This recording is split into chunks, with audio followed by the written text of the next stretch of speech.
এতেকাফ তিন প্রকার। কয় প্রকার? তিন প্রকার এতেকাফ। এক নাম্বার এতেকাফ ওয়াজিব এতেকাফ, দুই নাম্বার সুন্নতে মুআক্কাদা আলাল কিফায়া, তিন নাম্বার নফল অথবা মুস্তাহাব এতেকাফ। ওয়াজিব এতেকাফ যেটা এক নাম্বার, এটা হলো মান্নতের এতেকাফ, যে আপনি মান্নত করলেন যে অমুক রূপ থেকে বিপদ থেকে যদি আমি আল্লাহ আমাকে হেফাজত করে তাহলে আমি আল্লাহর জন্য এত দিনের এতেকাফ করব, এটা হলো ওয়াজিব এতেকাফ। তো আল্লাহ রাব্বুল আলামিন সূরাতুল হজ্জের 29 নম্বর আয়াতের মধ্যে বলেন ওয়ালা ইউফু নুজুরহুম, যারা মান্নত করে তারা যেন তাদের মান্নতটা পরিপূর্ণ করে, পুরো করে, এটা হলো ওয়াজিব এতেকাফ।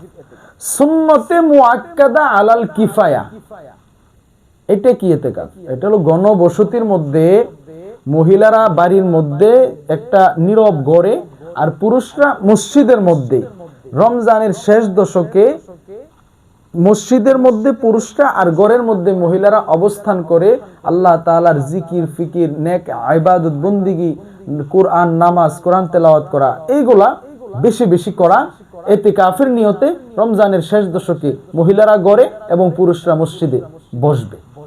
যদি সমাজের একটা লোকও না বসে তাহলে সমাজের প্রত্যেকেই গুনাহগার হবে, আর যদি একটা লোকও বসে সমাজে তাহলে ওই এক ব্যক্তির উসিলায় সমাজের সকলেই গুনাহ থেকে মুক্ত থাকবে। সুবহানাল্লাহ। এজন্য আমাদের উচিত যে ইতিকাফে বসা, কারণ এই রমজান মাস যে কয়টা কারণে দামি হয়েছে তার মধ্যে একটা কারণ হইল এই রমজান মাসে আল্লাহ রাব্বুল আলামিন পবিত্র কুরআনুল কারীমকে পরিপূর্ণ কমপ্লিট ভাবে নাজিল করছেন। দুই নাম্বার, এই রমজান মাসে এমন এক রাত্রি আছে রমজানের শেষ দশকের বেজুর রাত্রি, শুধু একটা দুইটা রাত্রি কথা বলে নাই, শেষ দশকের প্রত্যেকটা বেজুর রাত্রি তালাশ করতে বলছে। যে কোনো একটা বেজুর রাত্রিতেই এই লাইলাতুল কদর এত দামি একটা রাত, যে রাত্রটা হাজার মাসের চাইতে উত্তম এই রাত্রটা পাওয়া যাবে, কিন্তু কোন রাত্রিতে এটা বলে নাই, তবে বেজুর রাত্রির কথা বলছে। যদি কেউ ইতিকাফে বসে এবং এই রমজানের শেষ দশকের বেজুর রাত্রিগুলা তালাশ করে আল্লাহ রাব্বুল আলামিন তার নসিবে অবশ্যই লাইলাতুল কদর জুটাইয়া দিবে। সুবহানাল্লাহ। তো লাইলাতুল কদর যদি আপনি আমি পাইতে চাই তাহলে অবশ্যই এটা পাওয়ার চেষ্টা করতে হবে। শুধু একটা দুইটা রাত্রকে উদ্দেশ্য করে আমল করলাম জিকির ফিকির করলাম এরকম না, রমজানের শেষ দশকের প্রত্যেকটা রাত্রিতেই বেজুর রাত্রিতেই আল্লাহ রাব্বুল আলামিনের দরবারে লাইলাতুল কদরকে তালাশ করা। আল্লাহর নবী সাল্লাল্লাহু আলাইহি ওয়াসাল্লাম রমজানের প্রথম 10 দিন ইতিকাফ করলেন। জিবরাইল আমিন আসলেন। জিবরাইল আমিন আয়েশা জিজ্ঞাসা করলেন, ইয়া রাসূলুল্লাহ, ইয়া হাবিবাল্লাহ, আপনি কি ইতিকাফ করছেন? বলে হ্যাঁ। বলে ইতিকাফ কেন করছেন? লাইলাতুল কদর পাওয়ার জন্য নাকি? আল্লাহর নবী ডাক দিয়া বলে, হ্যাঁ, আমি লাইলাতুল কদর পাওয়ার জন্য ইতিকাফ করেছি। জিবরাইল আমিন ডাক দিয়া বলে, আল্লাহর নবী গো, আপনি লাইলাতুল কদর পান নাই। তারপর নবীজি রমজানের মাঝখানে মাগফিরাতের মধ্যবর্তী 10 দিন ইতিকাফ করলেন। জিবরাইল আমিন আসলেন, ডাক দিয়া বললেন, ইয়া রাসূলুল্লাহ, আপনি কি লাইলাতুল কদর পাওয়ার জন্য ইতিকাফ করছেন নাকি? আল্লাহর নবী ডাক দিয়া বললেন, হ্যাঁ গো হ্যাঁ, আমি লাইলাতুল কদর পাওয়ার জন্যই ইতিকাফ করেছি। জিবরাইল আমিন ডাক দিয়া বলেন, ইয়া রাসূলুল্লাহ, আপনি লাইলাতুল কদর পান নাই। তারপর নবীজি রমজানের শেষ দশক নাজাতের শেষ 10 দিন ইতিকাফ করলেন। জিবরাইল আমিন আসলেন, আয়েশা ডাক দিয়া বলল, ইয়া রাসূলুল্লাহ, ইয়া হাবিবাল্লাহ, আপনি কি লাইলাতুল কদর পাওয়ার জন্য ইতিকাফ করছেন নাকি? আল্লাহর নবী ডাক দিয়া বলল, হ্যাঁ, আমি লাইলাতুল কদর পাওয়ার জন্য এই রমজানের শেষ দশকে ইতিকাফ করলাম। জিবরাইল আমিন ডাক দিয়া বলল, ইয়া রাসূলুল্লাহ, আপনি লাইলাতুল কদর পেয়ে গেছেন। সুবহানাল্লাহ। তার মানে বোঝা যায় রমজানের শেষ দশকে ইতিকাফ করা এবং এই শেষ দশকের বেজুর রাত্রিগুলোর মধ্যে যে কোনো একটা রাত্রিতেই আল্লাহ রাব্বুল আলামিন লাইলাতুল কদর আপনার আমার তকদিরে জুটায়া দিবে, আপনার আমার তকদিরে ভাগ্যে নসিবে আল্লাহ রাব্বুল আলামিন মিলায়া দিবে। যে কোনো একটা রাত্র তো অবশ্যই হবে, কিন্তু শেষ দশকের প্রত্যেকটা বেজুর রাত্রি তালাশ করা।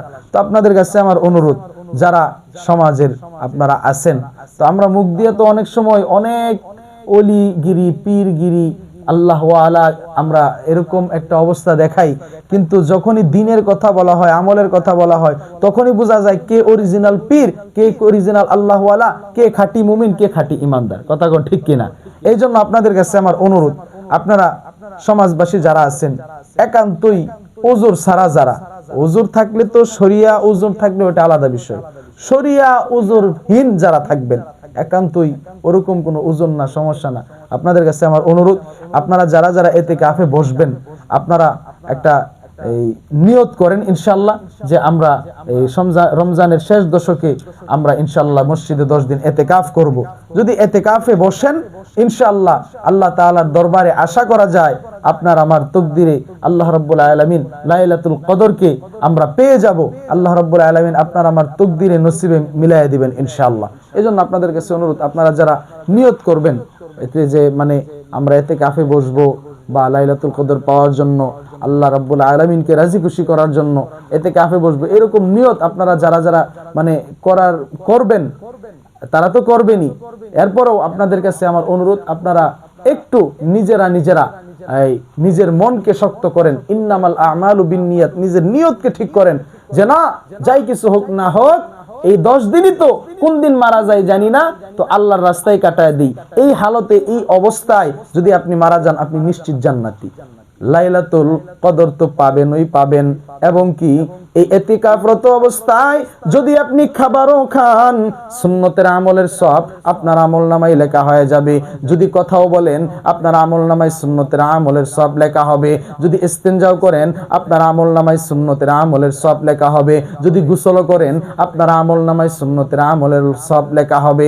তেলাওয়াত করলেন, আমলনামায় সব লেখা হবে। নামাজ পড়লেন, আমলনামায় সব লেখা হবে।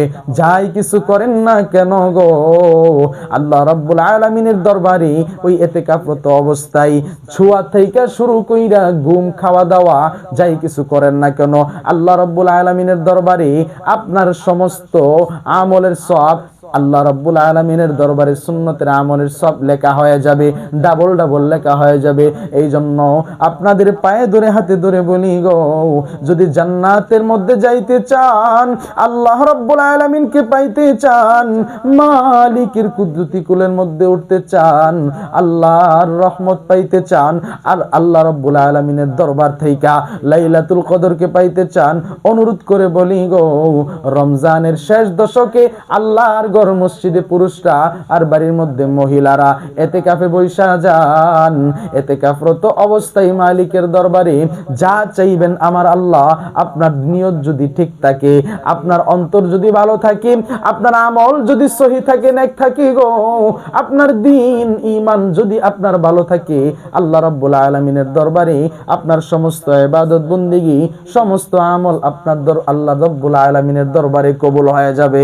এই জন্য আপনাদের কাছে অনুরোধ করে বলি গো, যারা যারা ইতিকাফে বসবেন, নিয়ত করে ফেলেন যে দুনিয়াতে আসার সিরিয়াল আছে, কিন্তু যাওয়ার মতো কোনো সিরিয়াল নাই, কখন চলে যাব কেউ জানি না। এই জন্য আল্লাহ রাব্বুল আলামিনের রাস্তায় একটু সময় দেই। এই আল্লাহর রাস্তায় সময় কাটানো অবস্থায় যদি মারা যায়, নিশ্চিত আমার দয়ার আল্লাহ মারা যাইতে দেরি, জান্নাতের মধ্যে দিতে দেরি হবে না।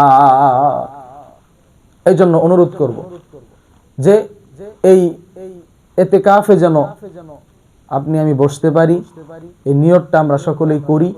আল্লাহ রাব্বুল আলামিনের দরবারে কবুল তো হব, লাইলাতুল কদরও পেয়ে যাব, যেই রাত 1000 মাসের চাইতেও উত্তম। এই হলো সুন্নতে মুআক্কাদা আলাল কিফায়া। 3 নাম্বার ইতিকাফ হলো নফল অথবা মুস্তাহাব ইতিকাফ। যে ইতিকাফ বছরের যে কোনো সময় মসজিদে আসলেন, চুপচাপ আপনি ইতিকাফের নিয়তে বসলেন, আপনার নফল অথবা মুস্তাহাব ইতিকাফের সব আপনার আমলনামায় লেখা হয়ে যাবে। কিন্তু রমজান মাসে যেটা খাস, একটা ব্যক্তি যদি না বসে, সমাজের প্রত্যেকটা মানুষ গুনাহগার হবে। আর যদি একজনও বসে, সবাইকে আল্লাহ রাব্বুল আলামিন গুনাহগার বানাবে না, সবাইকে গুনাহগারের খাতা থেকে আল্লাহ রাব্বুল আলামিন হেফাজত রাখবে। এজন্য আমরা চেষ্টা করি ইতিকাফে বসার জন্য। আল্লাহ রাব্বুল আলামিন যেন আমাদের সকলকেই রমজানের আদব বজায় রেখে আমল করার মতো, রমজানের শেষ দশকে বেজুর রাত্রিগুলা লাইলাতুল কদর পাওয়ার জন্য তালাশ করার মতো এবং ইতিকাফে বসার মতো তৌফিক দান করেন। সবাই বলে আমিন।